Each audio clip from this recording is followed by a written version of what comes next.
सो फिर टॉर्क और angular momentum start करना आज, ठीक है। Last time moment of inertia कर लिया था, मोमेंट ऑफ इनर्शिया कैसे कैलकुलेट कर लें वो भी हो गया था, ठीक है।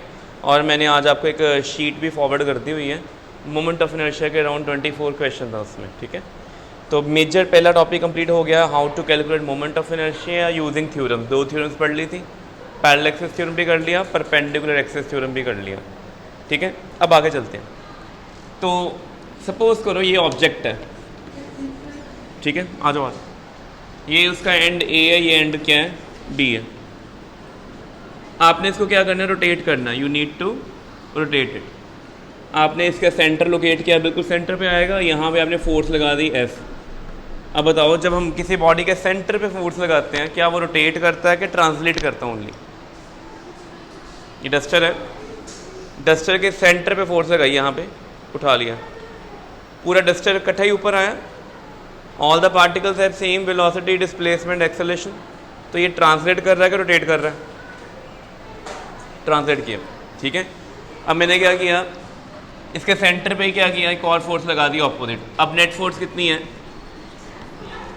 क्योंकि पहले तो हम लॉ ऑफ वेक्टर एडिशन पढ़ा है, when two vector act opposite, resultant कैसे आता है, उनके मैग्नीट्यूड को सब्ट्रैक्ट करके both are equal and opposite, resultant 0 आ गया। अच्छा, जब रिजल्टेंट फोर्स 0 होती है, इसको बोलते हैं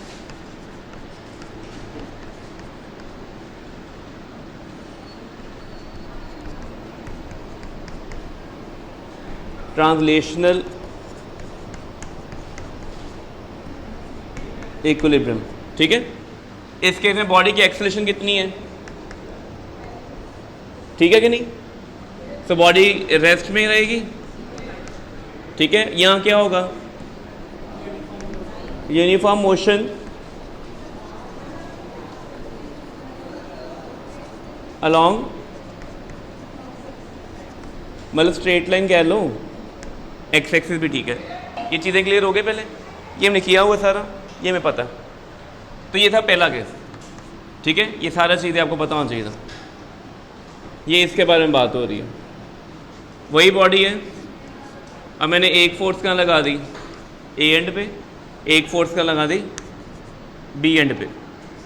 ये बी है, ये है। अब बताओ, ये सेंटर है, क्या होगा? ये चौक है, एक फोर्स मैं इधर लगाऊं, एक force, it will start rotating, it will set into rotation. But still इस केस में नेट फोर्स कितनी है, इस केस में एक्सेलरेशन भी कितनी है, ये अभी भी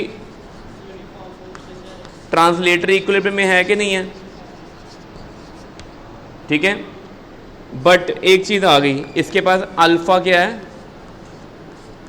नॉन जीरो। क्या इसके पास अल्फा, अल्फा क्या चीज़ होती है, जब body set into rotation it's angular velocity changes. पहले एंगुलर वेलोसिटी कितनी है, अभी 0 है। आपने एक फोर्स बी एंड पे उधर लगाई है, एक एंड पे इधर लगाई है, क्या हुआ, ये ऐसे ट्विस्ट कर गया, क्या कर गया, टर्न कर गया। व्हेन इट स्टार्ट टर्निंग, तो बॉडी की एंगुलर वेलोसिटी नॉन जीरो से क्या होगी, और जीरो से क्या होगी, नॉन जीरो लिखो। बट अल्फा क्या है, नॉन जीरो। ये कौन सा केस है, सेकंड केस। ये पहला केस था, ये वाला कौन सा केस है, सेकंड केस। 2 केसेस पढ़े हमने।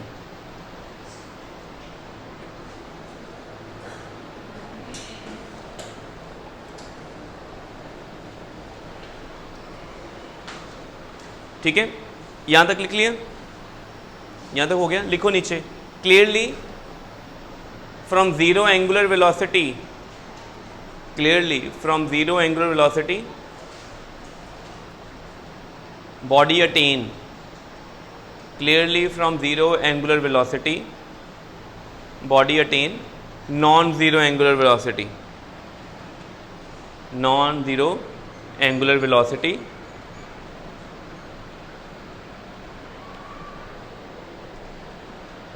which clearly show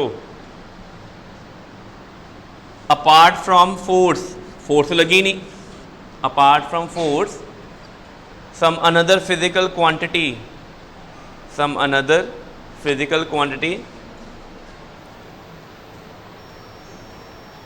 must act. Apart from force there must be some other physical quantity act on the body whose aim is to provide whose aim is to provide angular acceleration, ठीक है। सो इसकी real life example in दोनों cases की क्या है, ये fan, जब fan switch off था ना तो ये वाला केस था। अब फ़ैन क्या कर रहा है, जब स्विच ऑन किया, जैसे स्विच ऑन किया फ़ैन की एंगुलर वेलोसिटी 0 से क्या हो गई, नॉन ज़ीरो। फोर्स तो अभी भी ज़ीरो, फ़ैन का सेंटर अपनी पोजीशन चेंज कर रहा है कहीं पे, तो फ़ैन अभी भी ट्रांसलेटरी इक्विलिब्रियम में है बट अल्फ़ा नॉन ज़ीरो। जब अल्फ़ा नॉन ज़ीरो होता है तो क्या कहेंगे, नॉट इन रोटेशनल इक्विलिब्रियम। तो एक बॉडी को अगर रोटेशनल इक्विलिब्रियम में सेट करना है तो उसका अल्फ़ा भी ज़ीरो होना चाहिए था। Both linear acceleration and angular acceleration should be zero, ठीक है। आपका टेबल जहाँ बैठे हुए ना रोटेट कर रहा है ना ट्रांसलेट कर रहा है, अल्फ़ा भी ज़ीरो है, ए भी ज़ीरो।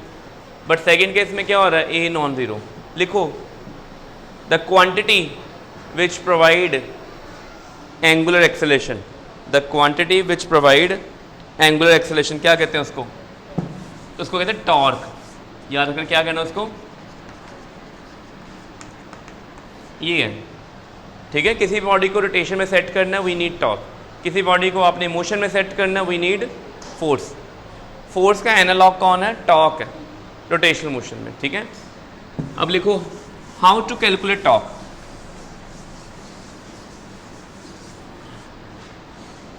ठीक है, बड़ा इंपॉर्टेंट पॉइंट है। मोमेंट ऑफ, वर्ड यूज करना है, moment of force about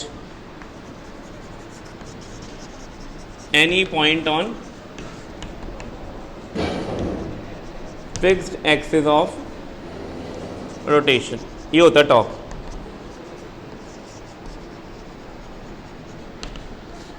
word यहाँ लिखा मैंने मोमेंट, यहाँ पे क्या लिखा फोर्स, और किसके अबाउट लिखा पॉइंट। कौन सा पॉइंट जो कहाँ पे होगा, फिक्स्ड एक्सिस, ठीक है। अब इसकी एग्जांपल क्या है, फैन एग्जांपल ले लेते हैं, ठीक है। मैंने ये क्या है, मेरे पास फिक्स्ड एक्सिस, ये ऑब्जेक्ट है, मास एम है। बड़ा सिंपल लॉजिक ध्यान रखना, इसको ना इस एक्सिस के साथ टाई कर दिया, ठीक है। फ़ैन की रॉड सपोज कर लो, ये फ़ैन के विंग्स के ऊपर कोई मास पड़ा हुआ है, ये क्या कर रहा है, रोटेट। क्या करेगा, जब फ़ैन रोटेट करता है तो फ़ैन के ऊपर कोई भी पार्टिकल हो वो कौन सा पार्ट ट्रेस करेगा, सर्कल। होता क्या है, बॉडी रोटेशन में होती है but all the particles of the body are in circle. लिख लो नीचे, नोट लिख लो, बॉडी रोटेटिंग बॉडी लिख लो, rotating body has all the particles in concentric circular motion, has all the particles in concentric circular motion। Body rotate करती है, सारे particle क्या होते हैं उसके, कंसेंट्रिक। कंसेंट्रिक क्यों, हो सकता है कोई पार्टिकल यहाँ पे हो, कोई यहाँ पे हो, सभी के सेंटर कहाँ लाई करेंगे, एक्सिस पे, सभी का रेडियस क्या होगा, अलग अलग, ठीक है। अब यहाँ पे मान लो फोर्स लगी इधर टेंजेंट, और डिस्टेंस क्या है r, ये है फिक्स्ड पॉइंट। ये फिक्स्ड पॉइंट से आपने क्या देखना है, एक्सिस से मास का शॉर्टेस्ट पाथ देखना है। क्या देखना है, शॉर्टेस्ट। ये एक्सिस पे सारे पॉइंट फिक्स्ड हैं, सारे पॉइंट क्या हैं, किसी भी पॉइंट के राउंड आप यहाँ पे लाइन ड्रॉ करो। जनरली हम क्या करते हैं, शॉर्टेस्ट देखते हैं, इसको कहते हैं रेडियस वेक्टर। क्या करना है इसको, और मास के ऊपर कितनी फोर्स लगेगी, अपने आप तो बॉडी रोटेट करेगी नहीं, पुश मिलेगा एक साइड से, तो इसका टॉर्क कैसे निकाल लेंगे, टॉर्क इक्वल टू होगा r क्रॉस f। इस वर्ड को बोलते हैं मोमेंट ऑफ फोर्स। जब भी किसी क्वांटिटी का मोमेंट निकालना, we need to multiply it with the distance, ठीक है। So r cross f, cross product आपको निकालना आना चाहिए। आपको 3 मार्क में क्वेश्चन भी आता है पेपर में, क्रॉस प्रोडक्ट को वेक्टर फॉर्म में रिप्रेजेंट करो। अब इस चैप्टर में सारा क्रॉस प्रोडक्ट ही चलेगा, ठीक है, जो हमने वेक्टर्स में पढ़ा था, ठीक है। लिख लिया पहले, यहाँ तो कोई डाउट,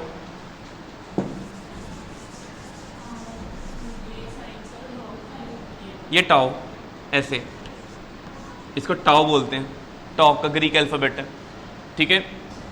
सो टॉक का फॉर्मूला आ गया r f sin theta n cap. अब यहाँ पे कुछ चीज़ें हैं, आर क्या हो गया, मैग्नीट्यूड ऑफ रेडियस वेक्टर, लिख लो आर की चीज़ है magnitude of radius vector, F क्या है, फोर्स जो लगी थी, बिना फोर्स के बॉडी रोटेट नहीं करती, ठीक है। और sine theta was the angle between r and f, ठीक है। और एन कैप क्या है, direction of torque, n cap क्या है, थीटा क्या है, angle between r and f, ठीक है। एन कैप क्या है,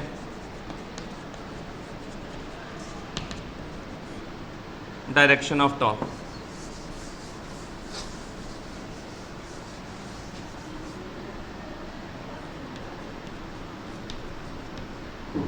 ठीक है जी, हो गया क्लियर। अब डायरेक्शन कैसे फाइंड आउट करते हैं, वर्ड यूज करना है राइट हैंड, दो हैं, एक है थंब रूल, एक है पाम रूल, दो रूल है, राइट हैंड थंब रूल और सेकंड कौन सा है, राइट हैंड पाम रूल। बड़ा सिंपल होता है, ठीक है। सपोज करो आपने करना कैसे है इन दोनों में, ये हमने पहले भी किया हुआ क्रॉस। फर्स्ट वेक्टर कौन था, आर, अपने राइट हैंड को स्ट्रेच कर लो, अपनी फिंगर सारी किसकी तरफ रखो, आर की तरफ, किसकी तरफ रखनी है, आर, और आपकी पाम किसकी तरफ होनी चाहिए, एफ की तरफ। तो आपका थंब क्या शो करेगा, डायरेक्शन ऑफ क्रॉस प्रोडक्ट। जैसे देखो ये फिक्स पॉइंट है, ये मास एम है, ये आर वेक्टर हो गया, फोर्स इधर लग गई फोर्स। पहले तो इन दोनों वेक्टर में एंगल नोट करना है। अब बताओ इन दोनों में एंगल नोट करेंगे, वो ये वाला एंगल होगा बाहर के अंदर वाला होगा, ये इन दोनों में एंगल होगा कि ये वाला, एक्यूट के ऑब्ट्यूस, एक्यूट। हमेशा एंगल इंक्रीजिंग डायरेक्शंस में होता है, किस में होता है, तो नीचे वाला वेक्टर कहाँ इंक्रीज कर रहा है, एक्स एक्सेस में, इधर, ये वाला कहाँ इंक्रीज कर रहा है, इधर। तो इन दोनों में इंक्रीजिंग डायरेक्शन ये वाली हो गई, तो इन दोनों में एंगल हमेशा कौन सा नोट करना, ये नहीं करना। अच्छा रूल कैसे लगाएं, फिंगर्स रख दी इसकी तरफ, फोर्स इसके ऊपर है कि नीचे है, तो मेरी पाम कहाँ होगी, अपवर्ड, तो मेरा थंब कहाँ आ रहा है, आउटवर्ड। दिस मीन्स दैट ये इसको कैसे, और राइट हैंड थंब रूल लिखे तब कर्ल करना होता है। अगर पाम रूल में तो ऐसे रखोगे, इस केस में क्या करोगे, कर्ल, बस और कुछ नहीं करना। थंब कहाँ आना है, आउटवर्ड। सो आउटवर्ड थंब आना, तो डायरेक्शन लिख लो, torque always act perpendicular outward और inward, torque always act perpendicular outward और इनवर्ड।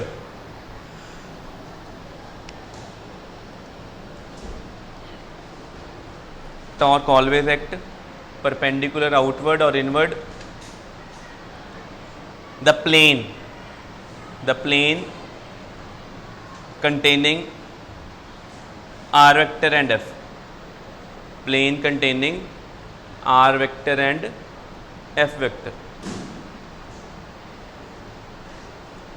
हो गया क्लियर। सो r वेक्टर और f वेक्टर जिस प्लेन में होंगे तो टॉर्क हमेशा उसके आउटवर्ड होगी, क्या होगी, इनवर्ड। तो इस केस में फोर्स ऊपर थी तो ऐसे आया, मान लो फोर्स नीचे लगती तो इनवर्ड। आउटवर्ड को शो करते हैं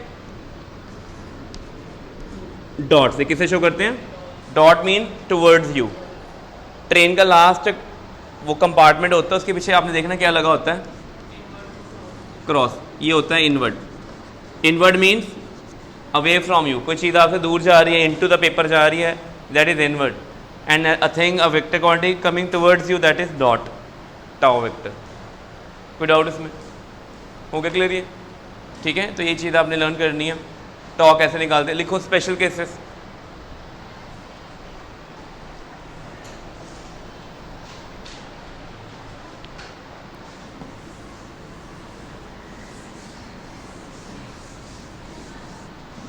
बेटे पहला केस,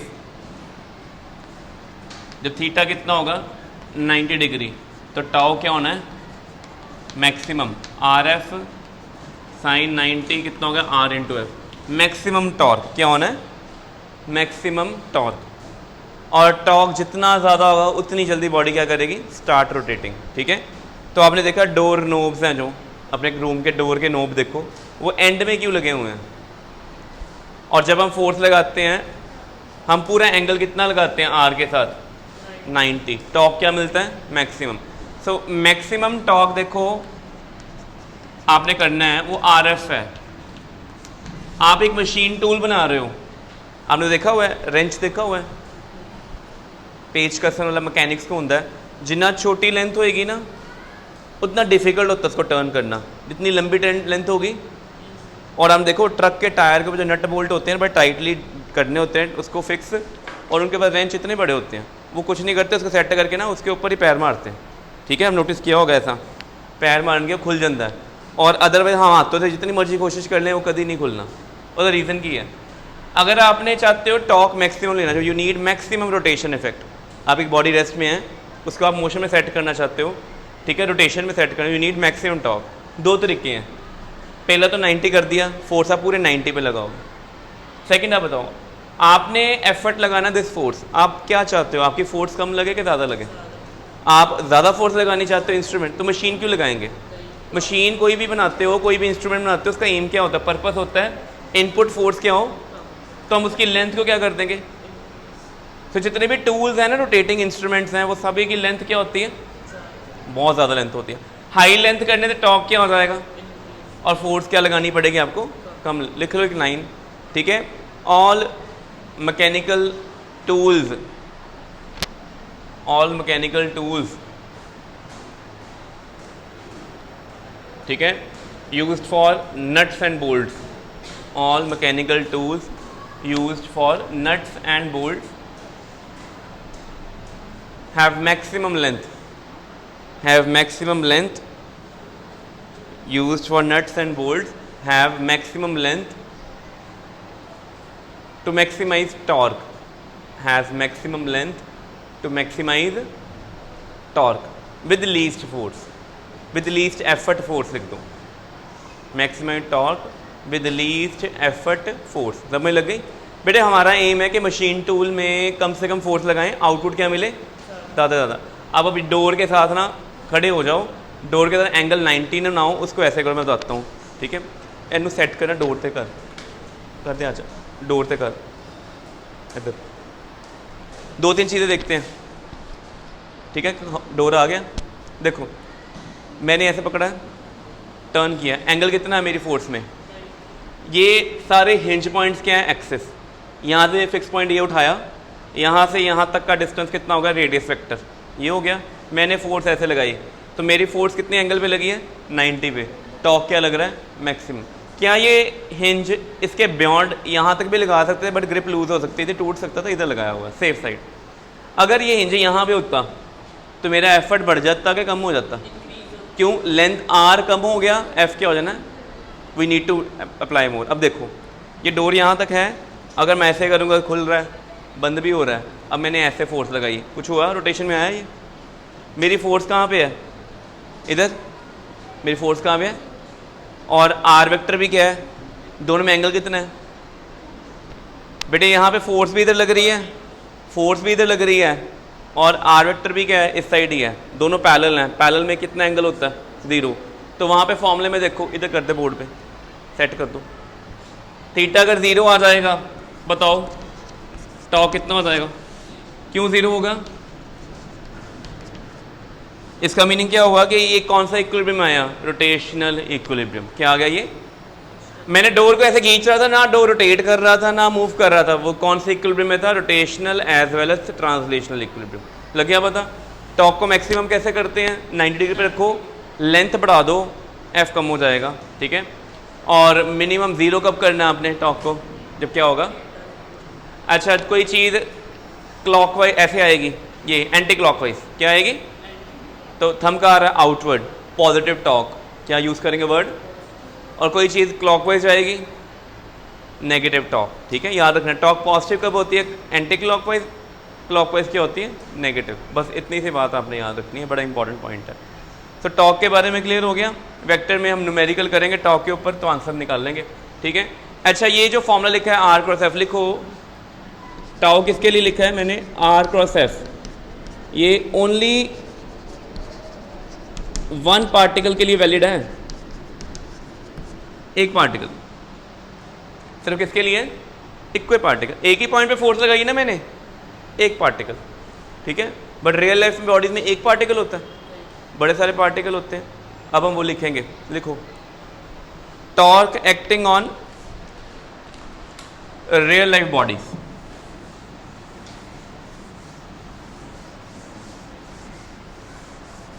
ठीक है, torque acting on real life bodies. अच्छा, इसी टॉपिक में मैंने एक और चीज़ करवा देनी आपको, उसका नाम होता है एंगुलर मोमेंटम। क्या वर्ड यूज़ करेंगे अब? ये हेडिंग डाल ली ना आपने, अब पहले एंगुलर मोमेंटम पढ़ लेते हैं। कोई बॉडी रेस्ट में है और मूव कर गई, उसके पास क्या है? Linear momentum m/v।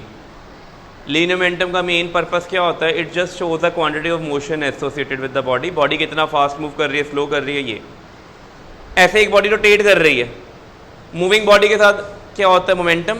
Rotating body के साथ क्या होगा? Angular momentum. एंगुलर मोमेंटम का सिंबल क्या है? L। क्या सिंबल है? निकालते कैसे हैं? R×P। ये भी किसके लिए? वन पार्टिकल रोटेटिंग अबाउट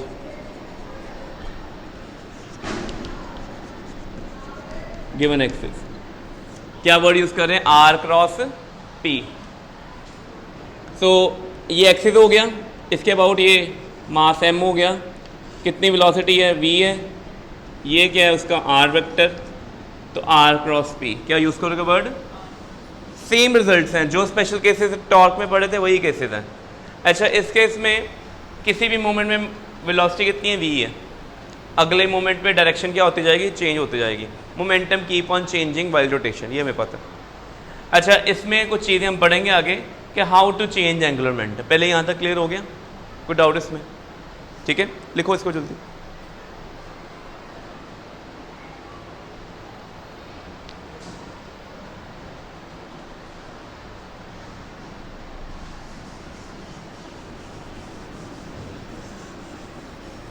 ओ, ये लिख लिया था। So moving body has linear momentum. To change linear momentum you need force, unbalanced force. Rotating body has angular momentum. To change angular momentum you need torque. Simple सी बात है। ठीक है,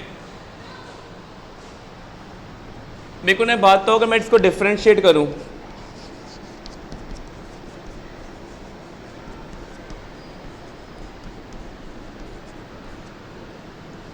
बेटे कैसे डिफ्रेंशिएट होगा?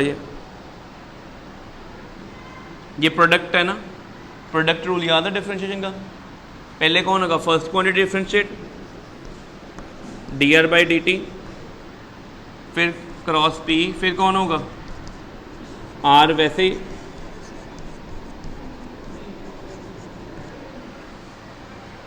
यहाँ तक कोई doubt?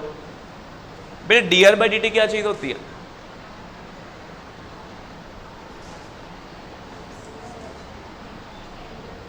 dr by displacement upon time. कौन सी वेलोसिटी? एवरेज है कि इंस्टेंटेनियस? इंस्टेंटेनियस। और मोमेंटम का फॉर्मूला बताओ क्या होता है? dp/dt क्या होता है according to Newton second law? According Newton second law force. कौन है ये? अच्छा बताओ, वेलोसिटी और वेलोसिटी का क्रॉस प्रोडक्ट दोनों सेम वेक्टर है कि डिफरेंट है? ये वेलोसिटी भी इधर है, आप उसको मास से मल्टीप्लाई करो तब भी क्या रहेगा? डायरेक्शन तो नहीं चेंज होगी। दोनों क्या हैं? पैरेलल के एंटी पैरेलल? पैरेलल वेक्टर में क्रॉस प्रोडक्ट कितना होता है? दोनों में एंगल कितना? 0। क्रॉस प्रोडक्ट कितना होना है? तो ये वाला आंसर 0 आ जाना है। सो dl/dt किसके इक्वल हो जाना है? टॉर्क के। किसके इक्वल हो जाना है? बड़ा सिंपल रिजल्ट है ये। जैसे dp/dt फोर्स थी, ऐसे dl/dt क्या है? टॉर्क है। और ये टॉर्क क्या? रिजल्टेंट। एक फोर्स का टॉर्क नहीं है, बॉडी पे जितनी टॉर्क्स लग रही हैं सभी का रिजल्टेंट। तो इसको इसके साथ वर्ड लिख लो, it is a net external torque. पढ़ते थे ना ऐसे, फोर्स पढ़ते थे, F=ma करते थे, it was the resultant force. ऐसे it is the resultant torque. But video चल रही है? ठीक है, तो ये फॉर्मूला क्लियर हो गया। सो अब आपको भूलेगा तो नहीं, अगर बॉडी मूव कर रही है इट हैज़ मोमेंटम। अगर आपने इसकी स्पीडिंग वेलोसिटी इंक्रीज़ की, डिक्रीज़ की, वेलोसिटी इंक्रीज़ की, डिक्रीज़ की या डायरेक्शन चेंज की, तो उस पर फोर्स लगानी है। एक बॉडी रेस्ट में है, आपने इसको स्टार्ट करना है रोटेशन में। जब ये रोटेशन में शुरू होगी, कौन लाएगा रोटेशन में? टॉर्क। और जब ये रोटेट कर रहा होगा बॉडी, इसके पास कौन सा मोमेंटम होगा? एंगुलर। क्या इस चौक की पोजीशन चेंज हो रही है? इसका लीनियर मोमेंटम टोटल रिजल्टेंट 0 है, बट इसका angular momentum non zero. Fan के पास अभी एंगुलर मोमेंटम है कांस्टेंट है कि वेरिएबल एंगुलर मोमेंटम है? फैन के पास अभी कांस्टेंट। इसके ऊपर टॉर्क कितना लगेगा? कांस्टेंट का डेरिवेटिव क्या होता है? 0। टॉर्क अभी फैन के ऊपर कितना लग रहा है? 0। फोर्स का मेन पर्पस क्या होता था? मोशन स्टार्ट करना, रोकना एंड चेंज द डायरेक्शन, ये होता था। ऐसे टॉर्क का मेन पर्पस क्या है? Set into rotation, stop the rotation, slow और फास्ट द रोटेशन, बस। अभी नेट टॉर्क 0 है क्योंकि रोटेशन क्या है? यूनिफॉर्म। लग गया पता? चीज़ें क्लियर होगी। अब लिखो फॉर रियल लाइफ बॉडीज।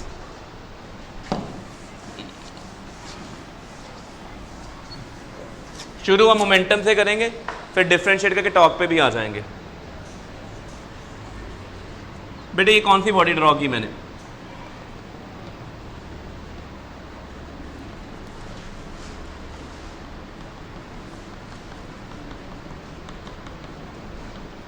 क्या ये 3 डायमेंशन लग रही है? थिकनेस शो कर दी मैंने। इसमें ना लेट्स से कि ये बॉडी इस एक्सिस के राउंड रोटेट करेगी। ये बॉडी ऐसे है, एक्सिस ऐसे है, ठीक है? ऐसे है कि ऐसे एक्सिस परपेंडिकुलर, क्योंकि ये पार्ट मैंने शो नहीं किया ना, मीन्स ये ऐसे, इसके राउंड इसने ऐसे रोटेट करना, ठीक है? लग गया पता? बड़े सारे मासेस होंगे यहाँ पे। पहला मास m1, कोई मास यहाँ पे होगा m2, कोई यहाँ पे होगा, यहाँ पे m2 कर देते हैं, यहाँ पे m3, ठीक है? मैंने 3 शो किए हैं, बट यहाँ पे ओनली 3 मासेस होंगे कि more than that? More than that. जब ये रोटेट करेगा तो पहला मास क्या करेगा? इस सर्कल को फॉलो करेगा, करेगा कि नहीं करेगा? पहले मास की लोकेशन कितनी हो गई है? क्या वर्ड यूज़ करेंगे? R1। क्या यूज़ करोगे बोलो? और ये अगर सर्कल में घूमेगा किसी भी टाइम पे, इसकी वेलोसिटी कितनी होगी? v1, ठीक है कि नहीं? अच्छा, ऐसे ही m3 छोटा सा सर्कल यहाँ पे, m3 यहाँ पे मान लेते हैं, m3 भी सर्कल में घूमेगा। m3 का सर्कल छोटा होना कि बड़ा होना है? पास है तो छोटा होगा। इसका डिस्टेंस एक्सिस से r3, वो भी कम होना है। वेलोसिटी कितनी होगी? v3। ऐसे ही ये किसका सर्कल है? m2 का भी रेडियस यहाँ तक कितना होना है? r2। वेलोसिटी कितनी होनी है? v2। ये 3 चीज़ें क्लियर हुई। बॉडी रोटेट कर रही है, उसके अंदर पार्टिकल क्या कर रहे हैं? सर्कल। मेन चीज़ क्लियर होगी। बॉडी रोटेट कर रही है, पार्टिकल क्या कर रहे हैं? सभी का सेंटर कहाँ पे है? एक्सिस पे। सभी का डिस्टेंस क्या क्या है? अलग अलग। कईयों को होगा सेम, बट मोस्टली क्या है? डिफरेंट। डिस्टेंस अलग है उनसे। सबसे छोटा डिस्टेंस किसने ट्रैवल किया इन तीनों में से? m3 ने। टाइम तो उतना ही लगा। सबसे ज़्यादा किसने किया? फास्टेस्ट कौन होगा? m2। स्लोएस्ट कौन होगा? m3। सारे इकट्ठे ही एक जगह पे पहुंचेंगे कि अलग अलग टाइम पे? अलग अलग टाइम पे। जब मैं इस पेन को रोटेट करूंगा, पेन के ऊपर वर्ड्स लिखे हुए, कितने सारे वर्ड लिखे हुए हैं, मैं इसको पूरी रोटेशन दी, सारे वर्ड इकट्ठे आए हैं कि बाद में आए हैं? ठीक है, वर्ड्स आएंगे इकट्ठे। कुछ पार्टिकल फास्ट होंगे, कुछ पार्टिकल क्या होंगे? स्लो होंगे। रोटेशन बॉडी में अभी हम क्या कर रहे हैं, ये एग्जांपल लिखेंगे पहले।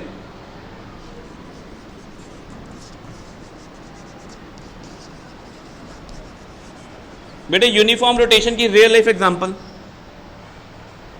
रोटेशन यूनिफॉर्म है, यूनिफॉर्म रोटेशन। फैन, अभी ये फैन आपके सामने है, जिसकी एंगुलर वेलोसिटी क्या होगी? क्या होगी एंगुलर वेलोसिटी? बोलो। कांस्टेंट। और हमें पता है पहले पार्टिकल का डिस्टेंस r1, पहले पार्टिकल की लीनियर स्पीड क्या होगी? r1 omega. ये हमने सर्कुलर मोशन में किया हुआ, याद करो।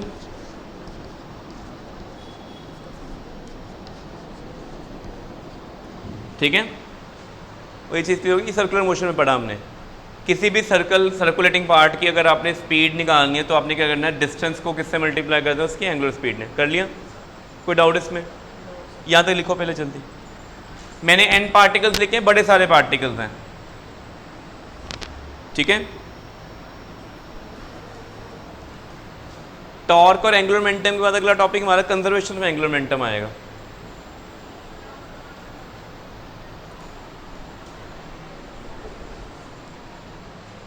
लिख लीजिए, ये क्या मीनिंग है इसका? There are huge number of particles, n particles, every particle has different distance from the centre but all have same angular speed, क्योंकि मैंने क्या लिखा है? Uniform rotation.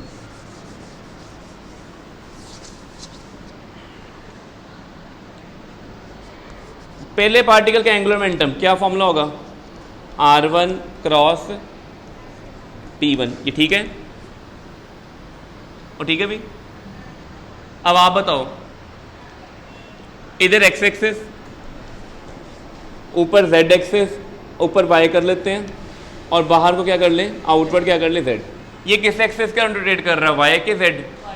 y के राउंड, बिल्कुल ठीक है। ये किसके राउंड रोटेट कर रहा है? y के राउंड।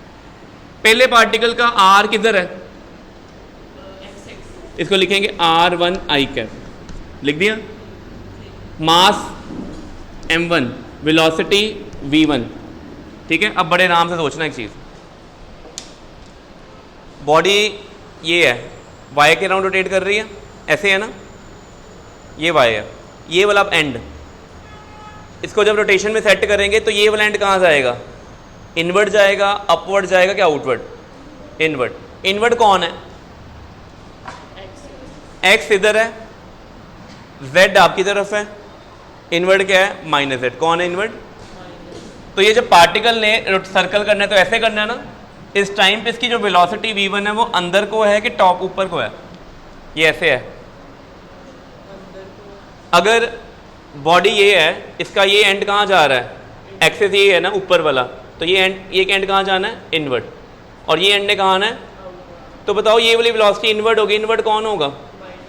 माइनस z के लॉन्ग डायरेक्शन क्या होती है? k कैप, क्या आएगा? माइनस m1, और v1 की वैल्यू क्या पुट करें? r1 ओमेगा k कैप, ठीक है।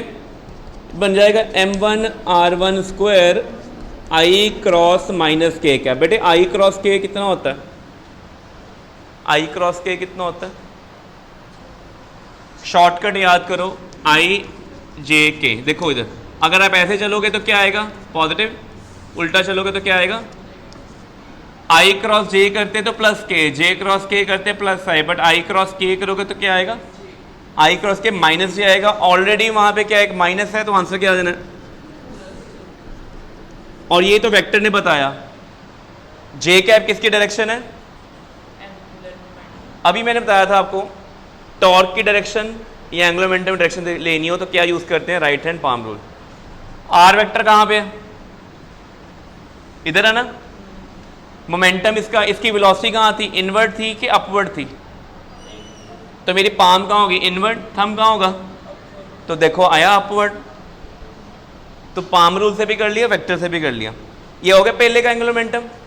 बेटे सेकंड का एंगुलर मोमेंटम में क्या डिफरेंस आएगा? फिर सेम ही आंसर आएगा कि कुछ फर्क आएगा? किस चीज़ का डिफरेंस आएगा? एक तो मास m2 हो जाएगा और डिस्टेंस क्या हो जाएगा, बट डायरेक्शन क्या रहेगी? सेम। डायरेक्शन क्या रहेगी? लिखो।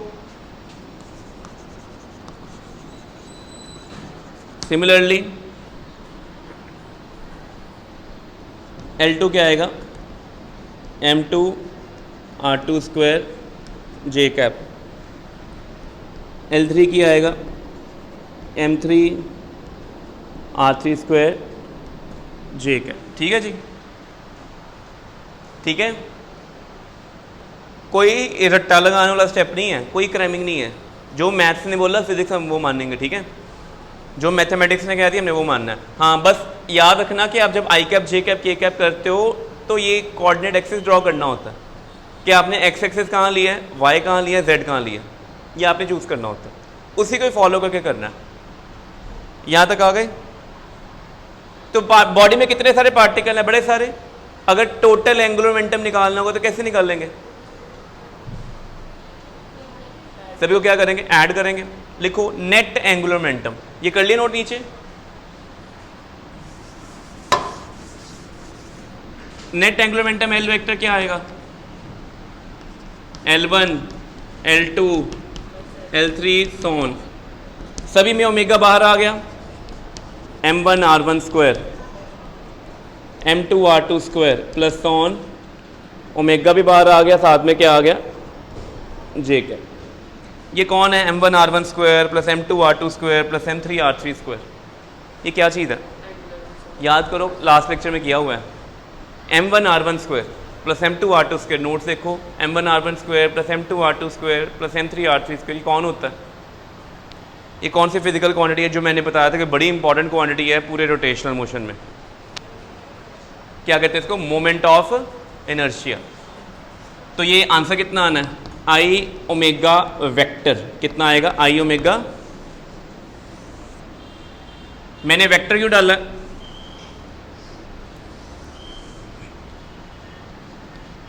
ओमेगा के साथ मैंने वेक्टर डाला है, क्यों डाला पता है, अगर बॉडी ऐसे जा रही है ना, कैसे घूम रही है, ऐसे, थंब कहाँ आ रहा है, तो ये डायरेक्शन किसकी है, एंगुलर वेलोसिटी की, जो एंगुलर वेलोसिटी की डायरेक्शन होगी वही किसकी डायरेक्शन होगी, एंगुलर मोमेंटम की, omega vector. So means omega J cap कौन था, ओमेगा वेक्टर था, तो आई इक्वल टू क्या आ गया, I omega. So I L equal to I omega है, एक आया है L equal to R cross P, वो एक पार्टिकल के लिए फॉर्मूला है, L equal to I omega किसके लिए, रियल लाइफ में बड़ी सारी बॉडीज। आपने बस एक्सिस और रोटेशन देखना है, उसके राउंड पहले क्या काउंट करना है, ये लास्ट लेक्चर में करना सिखाया था, how to calculate moment of inertia, वो आ जाएगा।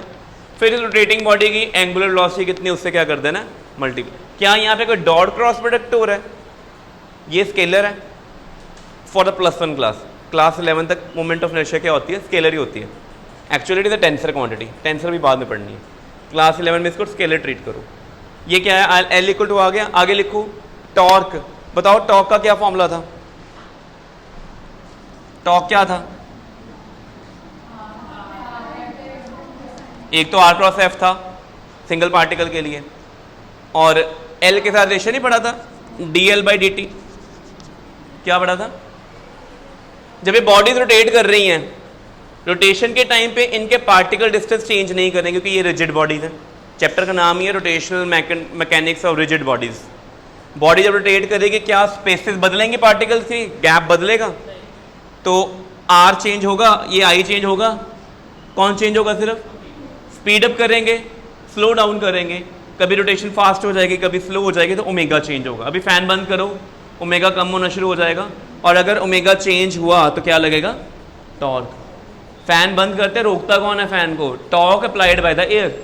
अगर हवा नहीं होएगी ना, वैक्यूम में फैन को बंद करे, फैन क्या करेगा, चलता जाएगा, रुकेगा ही नहीं कभी। तो ये I constant, D omega by D T क्या पढ़ा हुआ आपने, याद करो। जैसे डीवी बाई डी टी क्या होता था, बोलो, d v by D t acceleration होती थी ना, तो d omega by D t कौन होगा, एंगुलर एक्सेलेरेशन अल्फा, क्या होना है, एंगुलर एक्सेलेरेशन अल्फा। हो जाएगा क्लियर, टाउ। तो दो रिलेशन कर ले, टॉर्क कर लिया आई अल्फा, एंगुलर मोमेंटम कर लिया आई ओमेगा, ठीक है। नेक्स्ट टॉपिक हमारा होगा कंजर्वेशन ऑफ एंगुलर मोमेंटम, उसके बारे में पढ़ेंगे, ठीक है। बाकी हम नेक्स्ट क्लास में देखते हैं, ठीक है। इसको ऑफ कर दो।